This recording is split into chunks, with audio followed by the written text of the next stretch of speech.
इसलिए तर्क में ये कभी हमेशा लाया जाता नहीं, आप धर्म की बात कर रहे हैं तो विकास की बात करिए। विकास अपना होता है, आस्था अपनी होती है।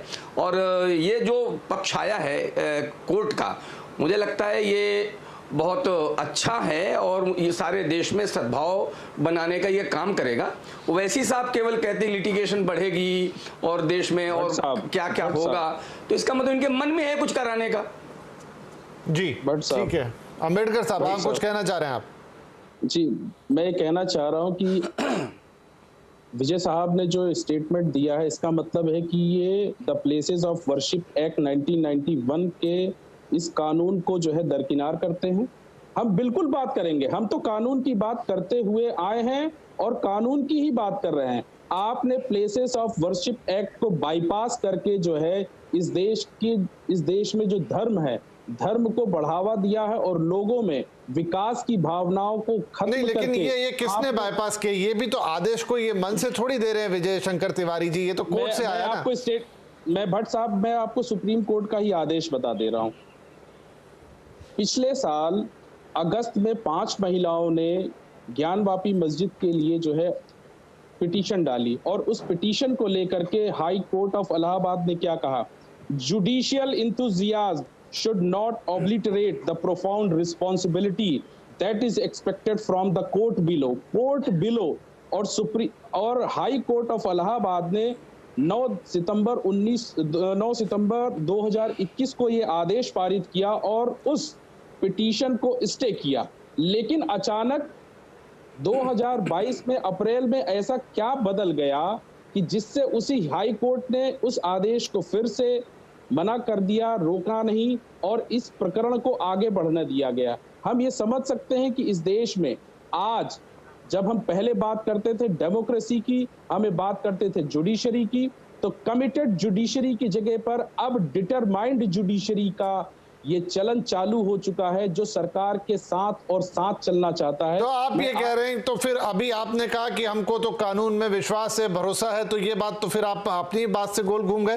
खैर ठीक है, मैं एक लाइन सिर्फ कहना चाहूंगा, सिर्फ एक लाइन। जी मैं एक कोटेशन करता हूं द वायर का। वी वेंकटेशन ने 23 मार्च 2021 में ये लिखा, एक स्टेटमेंट, सिर्फ एक छोटा सा statement. Is supreme court unwittingly helping centre with proxy legislation? This is not my, ये मेरा शब्द नहीं, द सुप्रीम कोर्ट्स डिसीजन। लेकिन पढ़ के आप ही बता रहे हैं तो हम आप ही के मानेंगे। आप उसको इंडोर्स कर रहे हैं ना। खैर मैं इंडोर्स इसलिए मैं भट्ट साहब इंडोर्स इसलिए कर रहा हूं कि जुडिशरी अब रूल ऑफ लॉ के आधार पर नहीं, धार्मिक भावनाओं और व्यवस्था के आधार। ठीक है, कपिल सांखला साहब है हमारे साथ। कपिल जी, ये बड़ी बात है, पवन आंबेडकर साहब कह रहे हैं, सीधा आरोपी लगा रहे हैं कि देश की जो जुडिशरी है अब वो कानून संहित नहीं चल रही है, अब वो जनभावना के हिसाब से चल रही है या किसी प्रेशर के तहत चल रही है।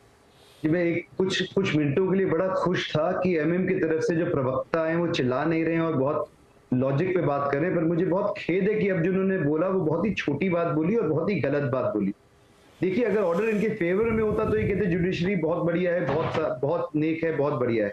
आज जुडिशरी ने, एक मिनट अम्बेडकर साहब मेरी बारी है, आज जुडिशरी ने कोई ऑर्डर करा, सही करा गलत करा अलग बात है, लॉ पे करा नहीं करा वो अलग बात है, बट टू से कि जी जुडिशरी छोटी हो गई है या वो प्रॉक्सी लिटिगेशन की मदद कर रही है या वो सेंटर की मदद कर रही है, बड़ी अनफॉर्चुनेट बात है। और अगर ये इशू किस लिए आ रहा है, एक बड़ी छोटी सी बात थी, 5 महिलाओं ने एक सूट फाइल करा और उसमें ये बोला कि जी हम यहाँ पे पूजा करने जाती थी और हम बहुत सालों से पूजा कर रही हैं, हमारी पूजा को रोका गया, हमें पूजा करने दिया जाए, that is the suit, that is all, इससे बड़ी कोई बात नहीं।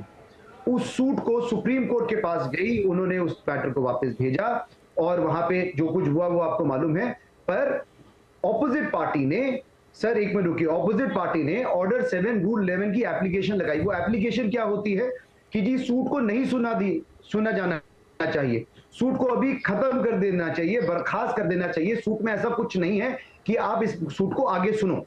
ये वैसे ही बहुत रेयर होता है जब पार्टीज की सूट जब फाइल करा जाता है, बहुत कम होता है कि कोर्ट इसे अलाउ करती है।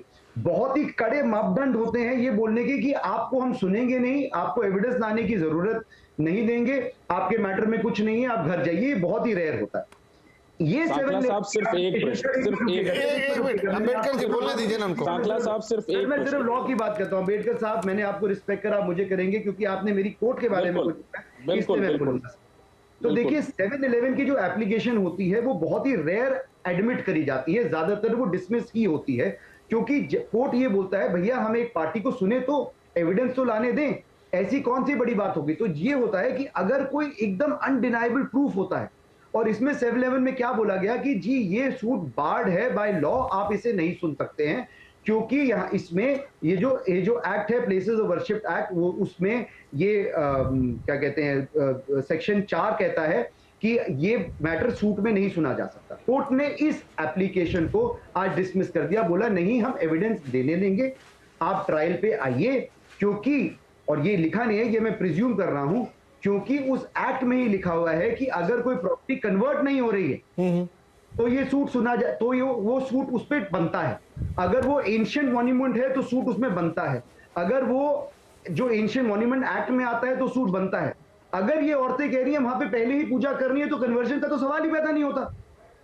तो इस वजह से अगर ऑर्डर 7 रूल 11 की एप्लीकेशन आज डिसमिस हुई है तो उसमें कोई हाई तौबा मचाने की बात नहीं है, 99% वो डिसमिस ही होती है नॉर्मल सूट्स में।